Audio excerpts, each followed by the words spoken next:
नमस्कार दोस्तों, मेरा नाम है संतोष थपलियाल और आप देख रहे हैं मेरा यूट्यूब चैनल फाइनेंशियल फ्रीडम।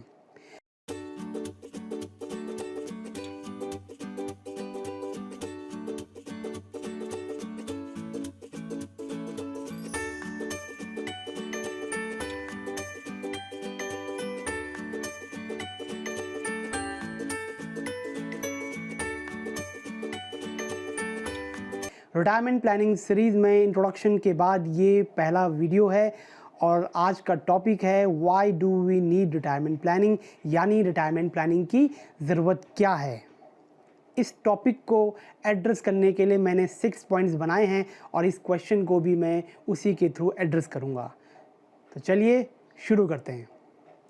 इसमें जो सबसे पहला पॉइंट मैंने लिया है वो है disintegration of joint families.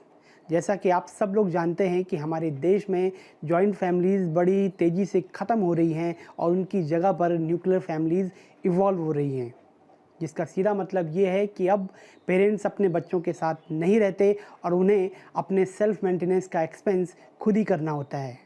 Retirement phase में चूँकि आदमी काम नहीं करता, इसलिए उसकी कोई इनकम भी नहीं होती, इसलिए इस फेज़ में जीने के लिए उसके पास पहले से ही फंड्स होने चाहिए और इसी के लिए हमें रिटायरमेंट प्लानिंग की ज़रूरत होती है।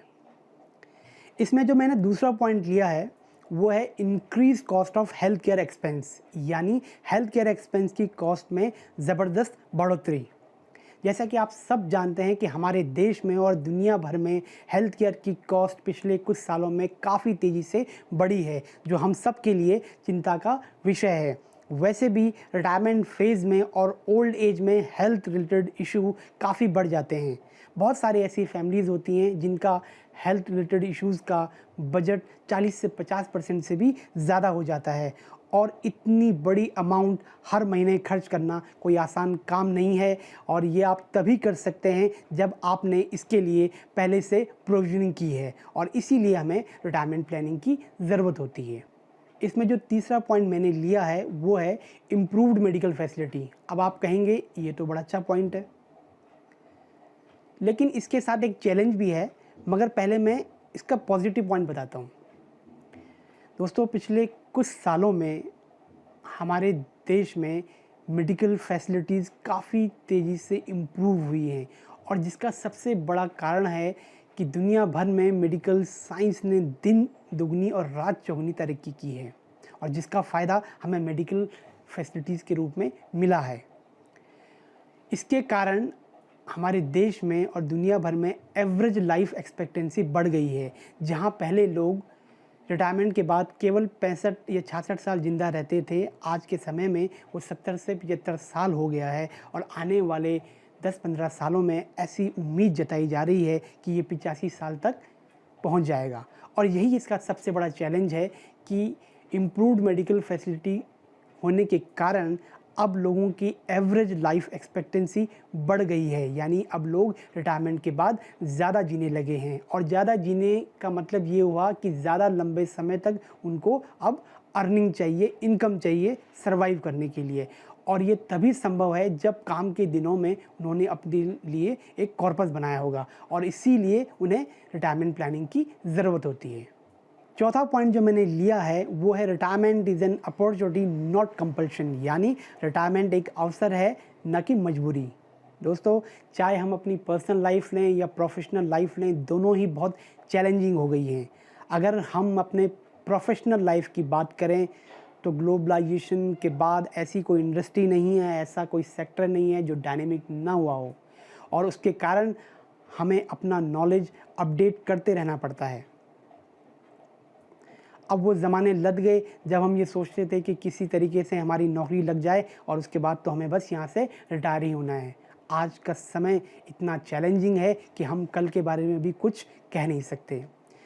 वहीं अगर हम अपने पर्सनल लाइफ की बात करें तो हमारी फैमिलीज़ भी अब पहले से बहुत ज़्यादा डिमांडिंग हो गई हैं और इस वजह से हमारी पूरी ज़िंदगी प्रोफेशनल और पर्सनल लाइफ के बैलेंस को बनाने में ही निकल जाती है। आज के समय में लोग रिटायरमेंट को इस वजह से एक मौके के रूप में देखते हैं क्योंकि ज़िंदगी की आपाधापी में काम के प्रेशर की वजह से, फैमिली के कमिटमेंट्स की वजह से वो अपनी ज़िंदगी को जी नहीं पाते हैं और वो ये सोचते हैं कि रिटायरमेंट अब एक ऐसा फ़ेज़ है उनकी लाइफ में जहाँ ना उनके पास कोई कमिटमेंट है, ना उनके पास कोई समय की कमी है और वो अपनी ज़िंदगी को पूरी तरीके से जीना चाहते हैं। लेकिन ऐसा करने के लिए दोस्तों उनके पास एक फ़ंड होना चाहिए और इसके लिए आपको रिटायरमेंट प्लानिंग की ज़रूरत है। 5वां पॉइंट है लाइफ़स्टाइल यानी जीवन शैली। दोस्तों हर इंसान चाहे वो जॉब करता है, चाहे वो बिज़नेस करता है, उसने अपना एक लाइफ़स्टाइल मेंटेन करके रखा हुआ है और वो चाहता है कि रिटायरमेंट के बाद भी उसका लाइफ़स्टाइल वही रहे। अब सोचिए दोस्तों कि नौकरी के दौरान या बिज़नेस के दौरान तो हमारी इनकम होती है, इसलिए हम वो लाइफ़स्टाइल मेंटेन कर पाते हैं, मगर जब हम रिटायर हो जाते हैं तो उस वक्त हमारी कोई इनकम नहीं होती और उस फेज़ में उस लाइफ़स्टाइल को मेंटेन करना बहुत ही मुश्किल है। और अगर फिर भी हम ऐसा चाहते हैं तो उसके लिए हमें पहले से ही कोई प्रोविज़निंग करनी होगी और वो प्रोविज़निंग रिटायरमेंट फ़ंड ही होती है और उसके लिए हमें रिटायरमेंट प्लानिंग की ज़रूरत होती है। छठा और लास्ट पॉइंट जो मैंने इसमें इंक्लूड किया है वो है फाइनेंशियल फ्रीडम यानी आर्थिक आज़ादी। दोस्तों एक समय था जब इंसान ये सोचता था कि वो रिटायर हो गया है तो अब उसकी सारी इच्छाएं, सारे शौक़ मौज जितने होने थे वो हो चुके हैं और उसका सिर्फ एक ही ऑब्जेक्टिव होता था कि उसने जीवन भर जो सेविंग की है या जो भी उसका रिटायरमेंट बेनिफिट है उससे वो अपनी फैमिली के लिए, अपने बच्चों के लिए एक मकान बनाए और उसके बाद घर के छोटे मोटे कामों में हेल्पिंग हैंड एक्सटेंड करे और उसका जीवन इसी तरीके से बीत जाए। वो पूरी तरीके से हर मामले में अपने फैमिली और अपने बच्चों पर डिपेंड हो जाता था, मगर आज ऐसा नहीं है। आज इंसान अपनी फाइनेंशियल इंडिपेंडेंस को हर हाल में बचाए रखना चाहता है। वो चाहता है कि वो अपने बच्चों को, अपनी फैमिली को कोई फाइनेंशियल असिस्टेंस अगर उनको आए तो उनको हेल्प करे, मगर उनसे किसी भी कीमत पर वो फाइनेंशियल सपोर्ट नहीं लेना चाहता। और ऐसी लाइफ को जीने के लिए, फाइनेंशियल फ्रीडम को एंजॉय करने के लिए आपके पास पहले से ही रिटायरमेंट फ़ंड होना चाहिए और इसके लिए आपको रिटायरमेंट प्लानिंग की ज़रूरत होती है। अगर मैंने कोई ऐसा वैलिड पॉइंट रिटायरमेंट प्लानिंग की नीड में छोड़ दिया हो जो मैं इस वीडियो में इंक्लूड नहीं कर पाया तो उसके लिए मैं आप सबसे माफ़ी चाहता हूं, मगर मुझे इस बात में कोई डाउट नहीं है कि जितने भी पॉइंट्स मैंने रिटायरमेंट नीड के संबंध में यहाँ पर रखे हैं वो काफ़ी हैं इस बात को एम्फेसाइज़ करने के लिए कि रिटायरमेंट प्लानिंग की ज़रूरत क्यों है। और मुझे पूरी उम्मीद है कि अब तक आपने रिटायरमेंट प्लानिंग में पहला स्टेप ले लिया होगा। अगर आपको मेरा यह वीडियो पसंद आया है तो आप इसको लाइक करें, इसको शेयर करें। इसी तरह के वीडियोज़ अलग अलग टॉपिक पर मैं आगे भी लेकर के आता रहूँगा, तो इसके लिए आप मेरे चैनल को सब्सक्राइब करें और बेल आइकन दबाना बिल्कुल न भूलें ताकि मेरी वीडियो की हर नोटिफिकेशन सबसे पहले आप तक पहुँचे।